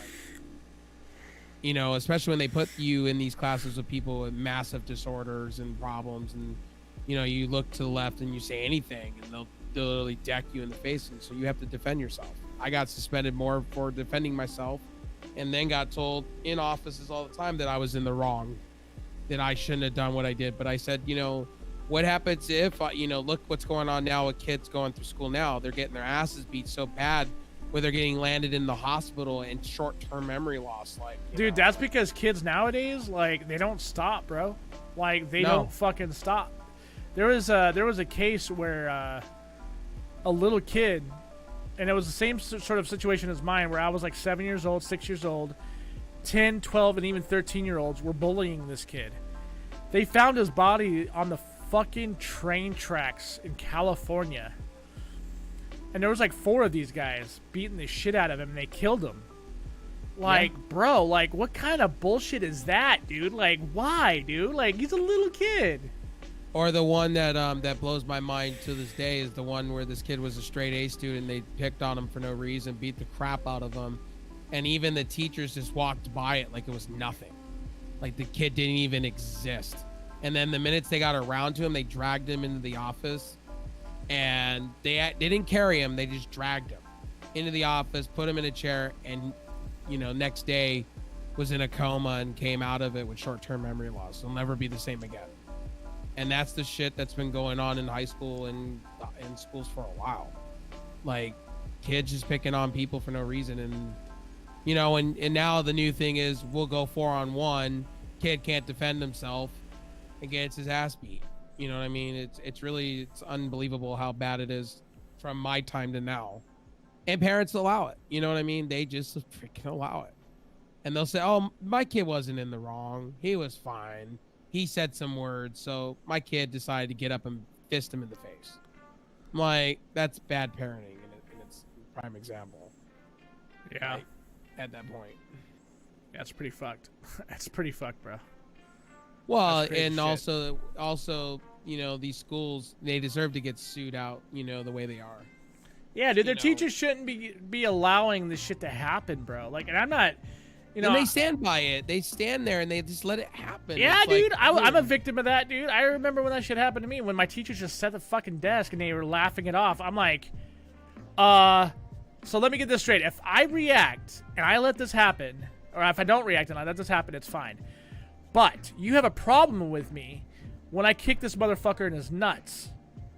Like, I'm a little kid. This guy's like twice my size, twice my fucking weight, by the way. Like, and I'm getting in trouble because I'm the one that did it. Like, what? This guy literally sucker punched me and you didn't do shit. And their claim was, oh, well, I didn't see it. And they allow it for months, and then they're just sitting there. Like, they don't even go in and separate it. They just let it happen. So if that scrawny kid is getting mugged by 3 other people, teachers is looking at him like, it's perfectly fine. It's okay. And then you see it on the news, and it's like that could have all been prevented literally by parenting. Dude, and these teachers, bro. Teachers could have jumped in. These teachers are ridiculous, dude. Like, oh my God, the amount of shit that I witnessed these teachers do. Like, I wish I could go back in time and, like, just punch the fucking teacher. Just give them a taste of what I went through during the time I was in their classes, that they didn't defend me or help me. You know what's funny is most of my teachers from back in the day are all either felons or they're in jail or been in trouble for, you know, sexual shit. And that's something, like, at all this time, my high school reunion will be pretty much, most of my teachers won't even be there because they've all been in jail or in trouble for, you know, sexual assault and shit like that. It's insane. And most of my bullies are either dead or they're in jail. Not one single one is a successful person. One of them was a girl, right? Her name was her name was Amber. I won't give her full name. Her boyfriend. Ah, fuck! I forgot. I was shooting the show. I'm sorry. Metro was in the bathroom still that whole time. So he was in the bathroom. She had a kid with this guy, right? Her boyfriend. A mutual dude that we went to school with came to her house, shot the boyfriend. Jesus Christ. And she ran away with him. She's been on the run ever since. She has not hardly kept a job. She looks like a tweaker the last time I saw her. She looks like shit. And all of her friends that were all also bullies and pieces of shit, human being scums of the fucking world, are either dead or they're missing and nobody can find them. So, I mean, if you ever want to know what a future of a bully is, dude, that's pretty much it. It's either going to be fucking dead, missing, or in jail. Yeah. Because the people don't change, dude. They don't change. They treat people like shit for the entirities of their lives, dude. Like, it's something to do, man. What they found out, it's something to do I am mentally. on camera. They do something really mentally, you know, something mentally wrong with their heads. You know what I mean? You okay? I think at that note we should wrap up the show. Okay. I love you and love you. Oh yeah. You All got right. a Val fighting on the show? Yeah, my other half. Yeah, dude. Like I know, dude. Like I feel you, Jack. Trust me, dude. Like I said, out here at these schools, dude, in Arizona, I was literally like the black sheep of every school I went to. I only had like one friend, and that's my boy PJ. Goes by Hack and Slash Kid on the YouTube. Like that guy was like my best friend, or he is my best friend technically as far as childhood goes. I maybe have five friends outside of high school anymore. Right? Yeah, I'm lucky, maybe 5 or 3 if I'm lucky. Same, dude. Same. I feel you on that. And that's the crazy part, right? Like, so when I moved to California, that whole perspective changed. I went from being the hated guy in class to the dude that got along with everybody. I got along with jocks, I got along with goths, I got along with loners that would sit on the corner by themselves because they thought nobody would talk to them. You know what I mean? Right. And I was always that guy that I would just approach people. I didn't care. Because, like, when you live in Arizona and you go through the shit that I went through, being bullied, treated like shit, like, you don't want to do that to other people. You know what I mean? Like, you don't want to see other people suffer. But when I went to California, like, I don't know what the fuck happened. I went from, like I said, it was just, I spiked my hair, and that was it. I showered. No, I spiked my hair, and everybody just grew to me. And that was from Anaheim High, Savannah.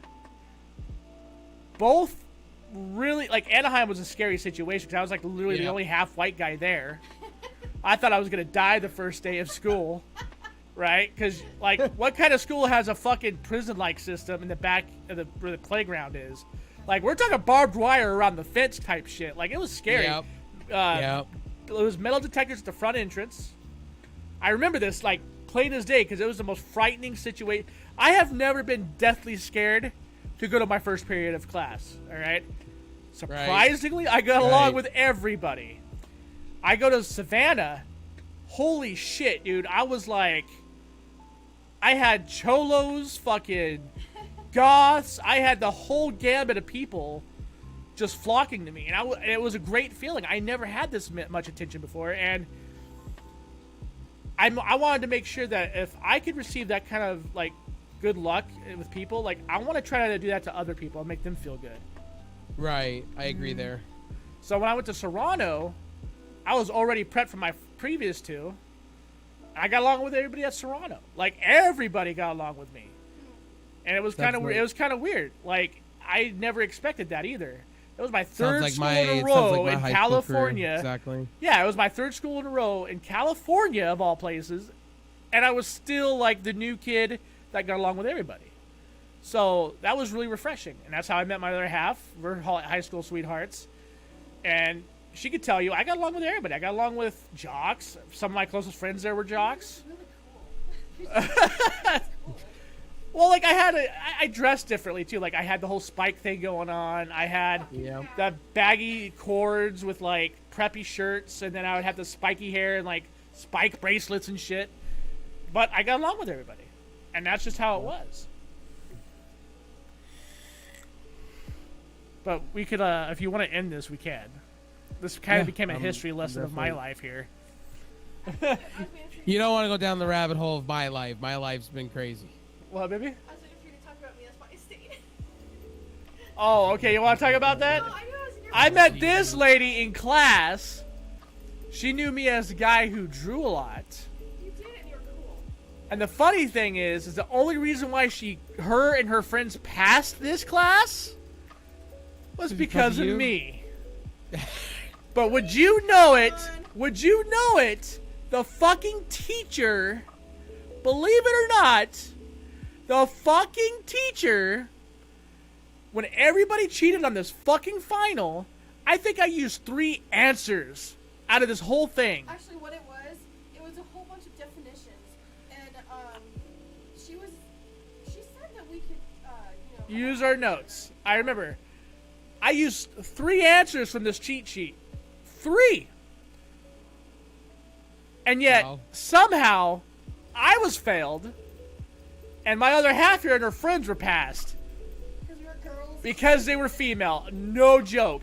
I know that sounds sexist as fuck. No, it's true. It's fucking true, dude. True. I had the highest, check this out. I had one of the highest grades in the class. I took my notes when we had the 3. Rev, do you remember the 3x5 cards? And they told you you had to fit all your. Yes. Dude, I fit an entire lesson plan on 4 lines of that bitch. That's how small I wrote at the time. Damn. This chick here and her friends I was smart too. would use my notes to catch up on. And then, when finals came, I'm the fucking bad guy, dude. Hey, she let her beaver hang out the whole world to see.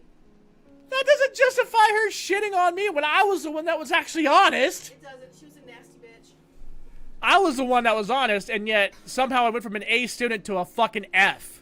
So if anybody knows, Oh she's my. a fucking whore. Alexis Schwartz, thank you. Whatever. She showed the whole class her beaver every day. Oh yeah, she was semi cute.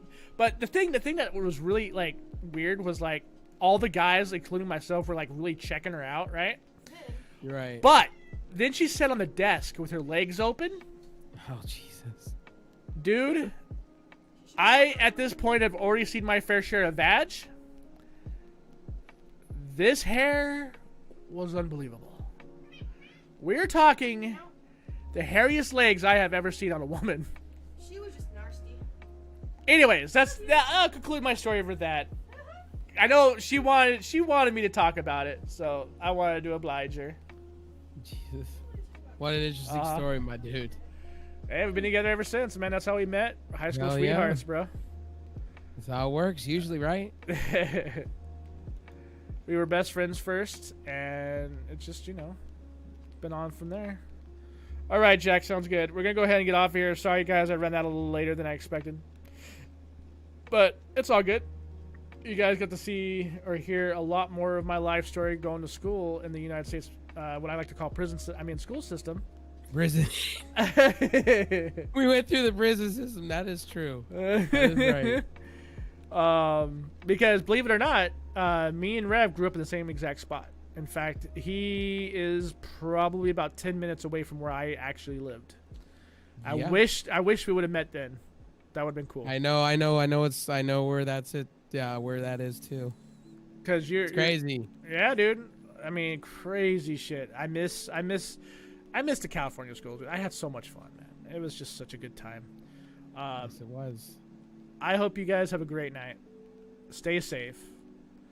If you guys like that story time, I guess, whatever the hell you want to fucking call that, let us know. I'm sure Rev here could share some shit with you. I know a lot about this man. He's already told me like 90% of the shit that's happened to him in his school time. If you guys want to hear about it, let us know. Guys, I'll put it this way to you. Stabbings. Yep. Teachers being garbage and yep. A flawed school system. Yep. And a lot of, I think a lot of teachers were hitting on kids when I was in school. It was very crazy times from 2003 all the way up to 2009 was insane. Like, I don't wish this on anybody. Like, high schools are tamer now, more rules, but if you guys, like I said, if you guys want another story time, man, let us know, because what he just described, I have some more shit about Arizona, what was going on in these school systems at that time. What he just discussed, I get the same stories too from Arizona. And if I explain the consoles and every point of it, why I had those consoles, baby. There's a story to go behind each one of them. Chunky, say hi, baby. Hi. Look, it's Garfield. I'm just kidding. This is Chunkin. Hi, sweetheart. Come on. What are you doing? Hey, over here. Hey, look at you. She's a statue. Come on, baby. Come on. Get on my shoulder. You know you want to. She's just like, oh, God. She almost missed the desk. That would have been really bad, babies. But anyways, we'll go ahead and go. I'll stop dragging this on. Every time I'm about to end this shit, dude, my cat or something happens. Again, thank you guys for coming by. I really appreciate it. Have a good night.